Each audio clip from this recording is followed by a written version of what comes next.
Қайырлы күн, құрметті әріптестер. Көрермен, Астана қаласының коммуникациялар қызметінің алаңында баспасөз мәслихатын бастаймыз. Бүгінгі талдайтын тақырыбымыз банктік аударымдар және жалпыға бірдей декларацияның 3-ші кезеңі туралы.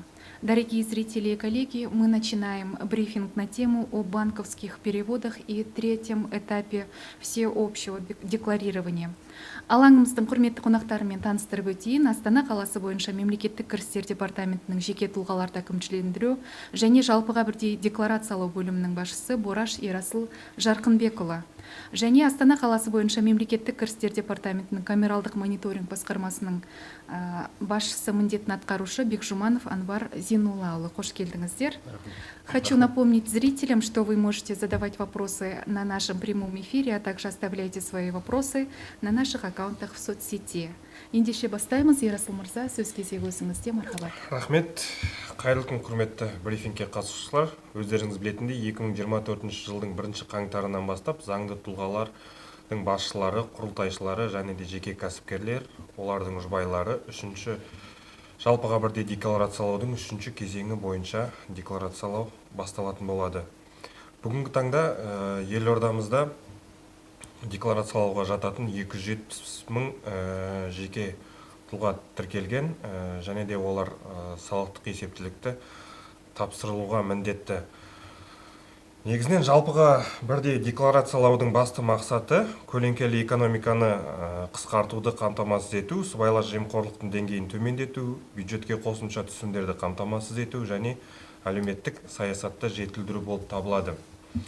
Жалпыға бірдей декларациялау негізінен 4 кезеңнен басталды. Ол ең бірінші 2021 жылы мемлекеттік қызметкерлер және оларға теңестірілген тұлғалар, екінші кезеңде квазимемлекеттік мекемелердің қызметкерлері тапсыратын, 3-ші кезеңде жеке кәсіпкерлер және заңды тұлғалардың үлескерлері тапсыратын болады. Және соңғы кезең 2025 жылдан бастап барлық қалған санаттағы жеке тұлғалар декларация тапсырылатын болады. Негізінен декларацияның тапсыру мерзімі 15-ші қыркүйекке дейін болып табылады. Қағаз жүзінде де, электронды түрде де 15-ші қыркүйекке дейін тапсыру керек. Декларацияны тапсырудың негізгі жолдары ол жаңағы электронды түрде е-салық азамат қосымшасы арқылы, егов қосымшасы арқылы және де салық төлеушінің жеке кабинеті арқылы 250-ші нысанды тапсыруға болады және тапсыра аласыздар. Декларацияны уақытында тапсырылмаған жағдайда атап өту керек, 207 жаңағы әкімшілік құқық бұзушылық кодексінің 272-ші бабының 1-ші тармағына сәйкес, егерде бірінші рет уақытынан кешіктірілген жағдайда болса, бірінші рет кешірім беріледі, екінші рет қайталанған жағдайда осы 272-ші баптың 2-ші тармағына сәйкес 15 айлық есептік көрсеткіште айыппұл салынуы мүмкін. Және де басқа да сұрақтарыңыз болса 1414 номеріне хабарласу арқылы қойған сұрақтарыңызға жауап алуларыңызға болады. Мен десе қысқаша мәлімет осы, сұрақтарыңыз болса жауап беруге дайын. Және осы біздің тікелей эфир арқылы сіздерге сұрақ қойса болады. Әрине, дайын сұраққа жауап беруге. Келесі сөз кезегі Анвар мырза өзіңізде. Рахмет.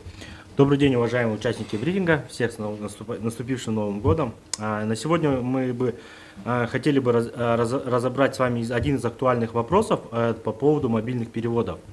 Как вы все знаете, в 2023 году, по итогам 2022 года, Комитет государственных доходов получил информацию о переводах на наличные счета от 100 разных лиц за 3 последних месяца. Банки передают данные по лицам, соответствуя определенным критериям. То есть, на сегодняшний день, получается, мы получили сведения по денежным переводам.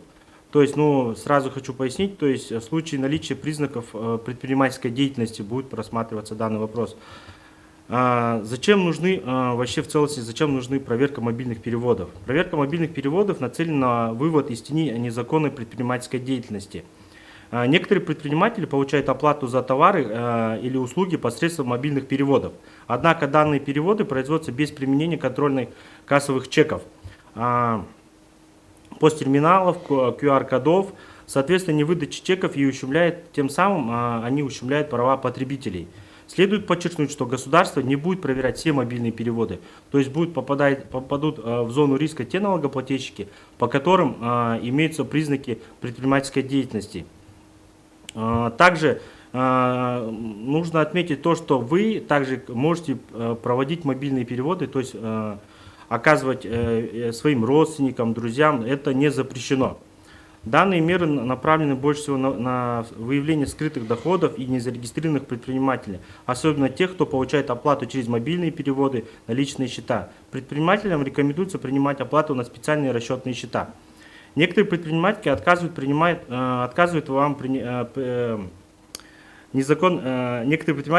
принимать оплату безналичным расчетным или требуют оплату только наличными счетами. Насколько это законно?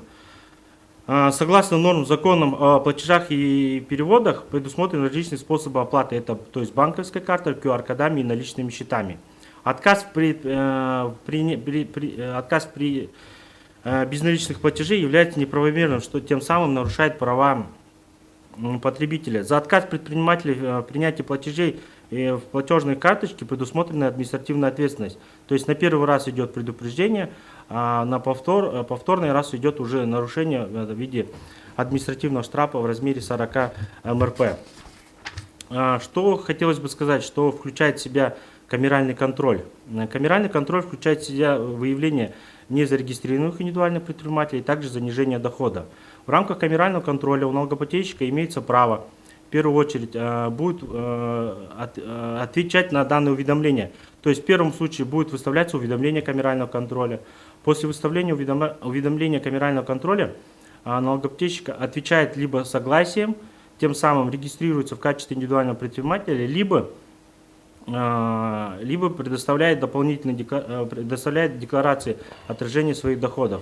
Во втором случае могут также, если налогоплательщик не согласен с выявленным нарушением камерального контроля, он имеет право предоставить пояснение. В третьем случае, если налогоплательщик не исполнит данное уведомление, налоговый орган будет рассматривать проведение налоговой проверки.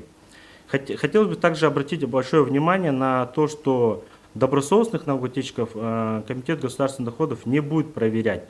Как уже отмечено, данная норма, она нацелена, коснется только тех предпринимателей, которые занимаются теневой экономикой и также осуществляют деятельность без регистрации. Благодарю вас за доклад. Дорогие зрители, мы переходим к сессии вопросы-ответы. Первый вопрос звучит так. Можно ли переводить деньги родным и друзьям? В данном случае, да, здесь важно отметить, что физические лица могут совершать и принимать мобильные переводы в своих личных целях за родственников, друзьям, помощь родителям, ну и по другим жизненным ситуациям. То есть это не запрещено. Рахмет. Второй вопрос. Как быть, например, таксистам? Они же не могут с собой носить кассовые аппараты. Здесь хочу сказать по поводу данной нормы, да, в отношении таксистов. На сегодняшний день государством разработаны есть виды режимов налогообложения. То есть на сегодняшний день это возьмем, например, от патента до мобильного приложения, то есть выбрать от 1% до 4%. В данном случае, если, например, не обязательно, сейчас на сегодняшний день идет цифровизация, и все у нас, как говорится, в гаджетах. То есть вот этот посттерминал, Kaspi Pay, он может QR-скодированием спокойно возить с собой, также оплачивать и, соответственно, принимать оплату. Вопрос от жителя. Куда обращаться, если предприниматель отказывается принимать безналичную оплату? В данном случае, если вы столкнулись с такой ситуацией, вы можете обратиться в территориальный государственный орган, либо в департамент государственных доходов по городу Астаны с заявлением, что вам отказывают в приеме безналичных расчетных платежей. По месту жительства? Да, по месту жительства, да, обязательно. Благодарю.